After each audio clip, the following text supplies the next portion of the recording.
Where it all began. 150 words. Did you know that Bruce Lee's impact on martial arts went far beyond the big screen? It all began in 1963 when he opened his first martial arts school in Seattle.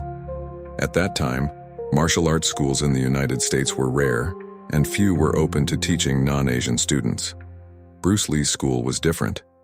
It wasn't just about teaching fighting techniques, it was about breaking boundaries and challenging the traditional mindset. With a small room, simple mats, and Bruce Lee's relentless passion, the school quickly became a place where martial arts were seen not just as physical training, but as a philosophy of life. Lee wasn't just creating students, he was building a community of thinkers, fighters, and innovators. The Seattle school became the launching pad for what would soon revolutionize the world of martial arts forever. Section 2. The founding of the school. 150 words. The origins of Bruce Lee's first martial arts school began when he moved to Seattle to finish his education. In 1963, with the encouragement of his mentor, he opened the Jun Fan Kung Fu Institute. The school was named after his birth name, Jun Fan, reflecting a personal touch that emphasized his unique approach. Unlike many martial arts schools that were highly traditional, Bruce Lee's institute embraced innovation and practicality. His teachings combined elements from different martial arts styles, focusing on effectiveness rather than rigid form. The school's early days were not without struggles. Bruce faced resistance from the traditional martial arts community who viewed his unconventional methods and openness to teaching Western students as controversial. Despite these challenges, his school began attracting a dedicated following, laying the foundation for what would eventually become one of the most influential martial arts movements in history. Section 3. Evolution of Jeet Kune Do. 150 words. Bruce Lee's martial arts school was not just a place to learn traditional techniques. It was where he developed and refined his revolutionary martial art, Jeet Kune Do. Unlike many established martial arts, Jeet Kune Do did not have a fixed set of forms or patterns. Instead, it was based on principles of fluidity, adaptability, and simplicity. Lee encouraged his students to think beyond traditional boundaries, embracing the idea of using no way as way, having no limitation as a limitation. The school became a hub of constant experimentation, where Bruce tested new techniques and philosophies, rejecting what was unnecessary and adopting what was effective.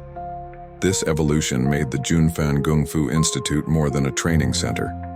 It became a think tank for martial arts innovation, where students learned to adapt their skills to any situation, emphasizing personal expression over rigid conformity.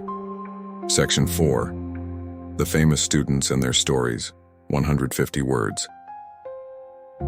Bruce Lee's martial arts school attracted many students who would later become famous in their own right, such as Chuck Norris, Joe Louis, and Dan Inosanto. These individuals did not just learn techniques. They embraced Lee's philosophy of constantly questioning and refining one's own methods. For Chuck Norris, training with Bruce was a transformative experience that pushed him to think beyond traditional karate. Joe Louis, a renowned kickboxer, credited Bruce Lee for completely reshaping his approach to combat, while Dan Inosanto became Lee's close friend and assistant instructor, helping to spread the teachings of Jeet Kune Do worldwide. These stories show that the school was more than just a place to learn martial arts. It was where legends were made. Through their personal accounts, we can see how Lee's teachings went beyond the classroom, influencing not only their careers but the entire martial arts world. Section 5. Legacy and influence of the martial arts school. 150 words. Bruce Lee's martial arts school left a lasting impact that continues to shape modern martial arts. The principles he taught, efficiency, adaptability, and self-expression, are now central to many contemporary self-defense practices. The school's philosophy, rooted in the evolution of Jeet Kune Do, emphasized practical skills over tradition, inspiring countless martial artists to question rigid forms and explore new techniques. Today, the influence of the Jun Fan Kung Fu Institute can be seen in the diversity of martial arts practiced around the world, from MMA to traditional dojos that have incorporated Lee's innovative ideas. Even decades after his passing, Bruce Lee's teachings remain relevant, reminding martial artists that true mastery is not about repeating fixed movements, but about the ability to adapt, grow, and find one's own path. The school's legacy endures as a symbol of martial arts as a living, evolving discipline,